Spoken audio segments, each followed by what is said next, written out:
ఓం నమ శివాయ శ్రీమాత్రే నమః. ఈ షార్ట్ వీడియోలో స్త్రీలకి ఆరోగ్య భాగ్యానికి ఒక మంత్రం.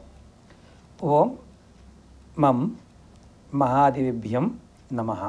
ఓం మం మహాదేవిభ్యం నమః.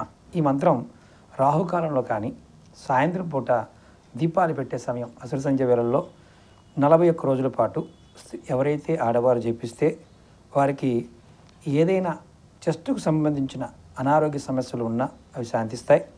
ప్రతినిత్యం ఈ మంత్రజపం పూర్తయిన తర్వాత తీపి పదార్థాలని నివేదనగా పెట్టి కొంచెం ఆ ప్రసాదంగా మీరు తీసుకొని మిగిలింది కన్యలకి అంటే పెళ్లిగాన పిల్లలకి పంచిపెట్టాలి. ఇలా 41 రోజులు పూర్తయిన తర్వాత మీరు దుర్గాదేవికి చిత్రాన్నాన్ని, క్షీరాన్నాన్ని, పాయసాన్ని అలాగే మామూలుగా ఎవరైనా సరే నివేదన చేయవచ్చు. ఇది నివేదన చేసి నలుగురికి పంచిపెట్టండి. ఖచ్చితంగా ఆరోగ్యం